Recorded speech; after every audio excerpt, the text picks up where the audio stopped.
In the 16th century, Pope Leo X of the Roman Catholic Church made the statement, "It has served us well, this myth of Christ." And that statement pretty much sums up everything in the Christian religion and in the Catholic Church. The Catholic Church was the original Christian, it was the seat of the Christian religion until Martin Luther rebelled and brought about the Protestant Reformation.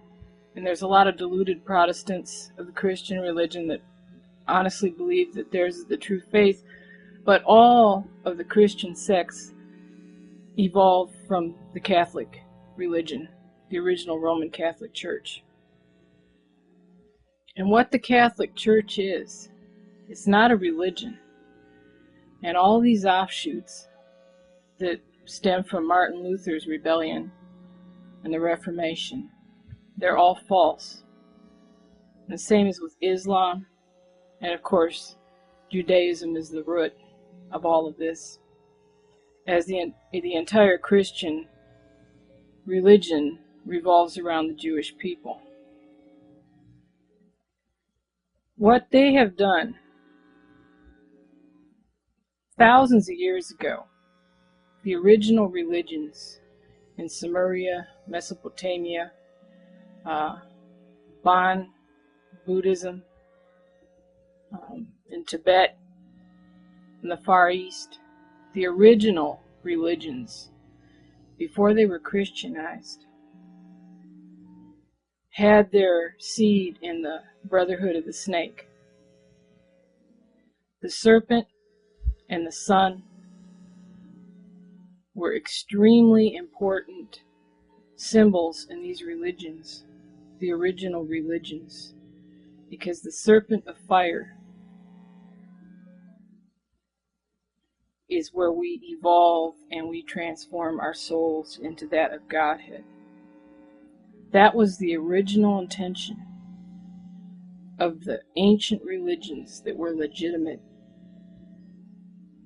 And what the Catholic Church did, they exchanged wealth and power and removed all the spiritual knowledge from the populace by force in exchange for wealth and power, which they have unbelievable wealth, but they have no spirituality. And they have made everything to be taken in a literal sense, when all of these legends of the gods and the different scriptures, they were all stolen. Everything in the Judeo-Christian Bible has been stolen from the ancient religions and corrupted. And there's a lot of sick interpolations also in there as well.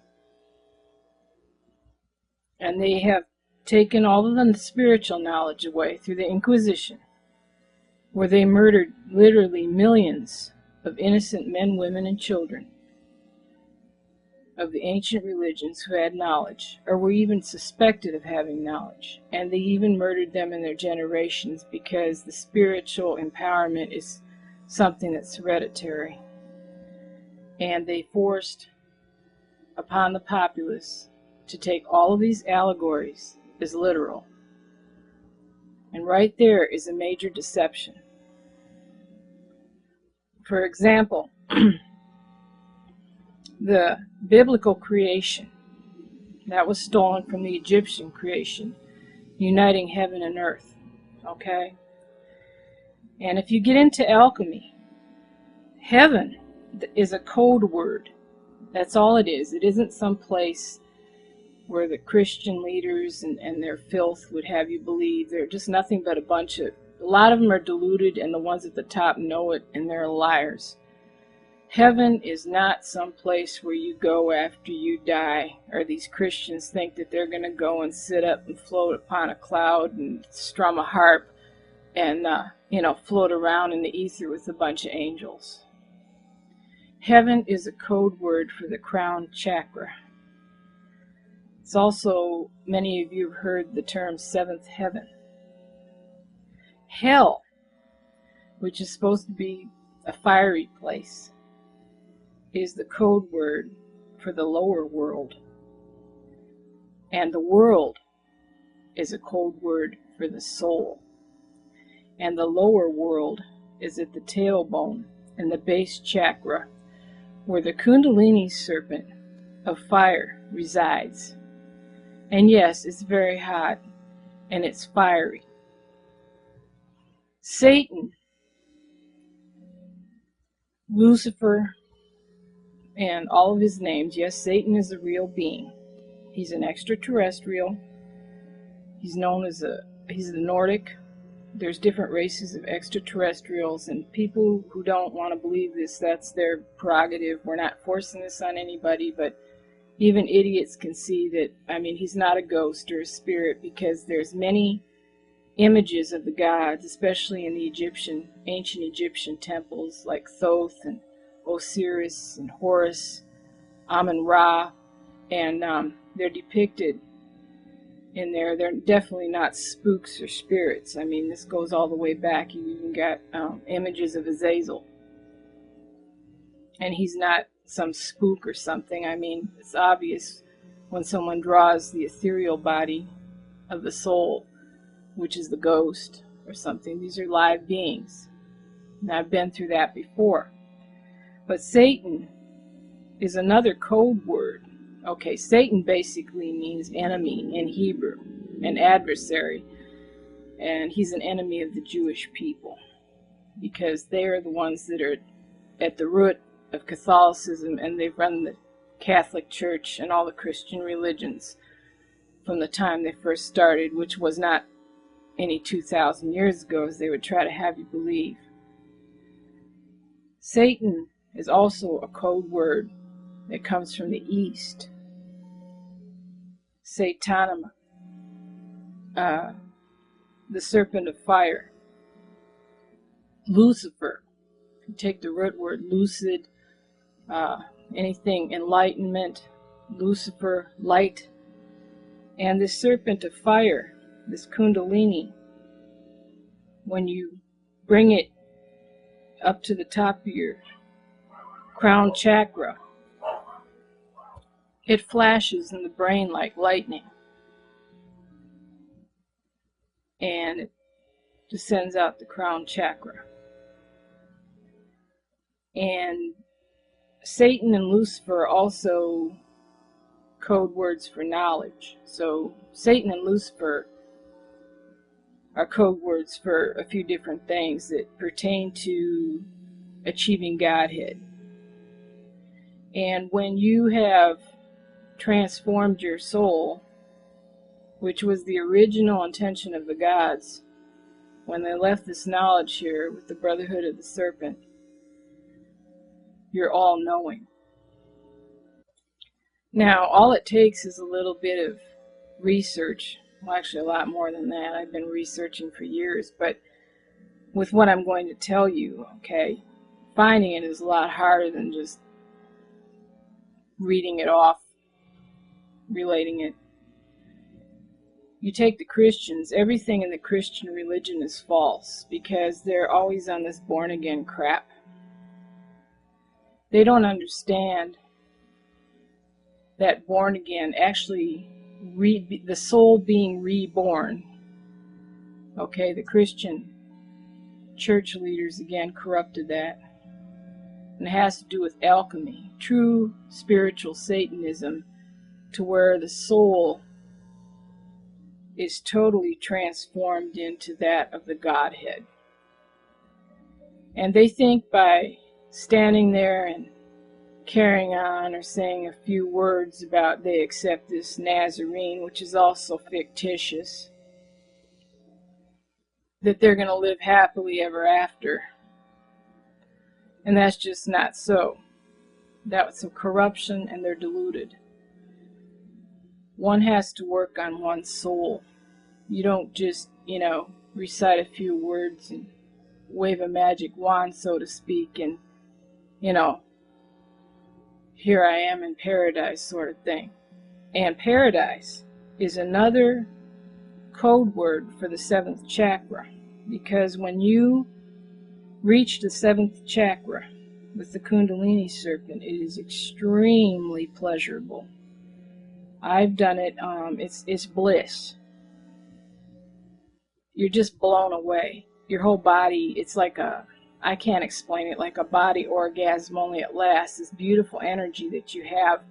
And it was also symbolized with the goddess Mat weighing the heart and the balance with a feather.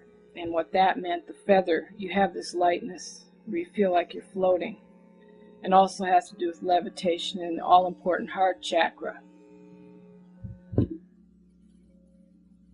Getting back to the creation.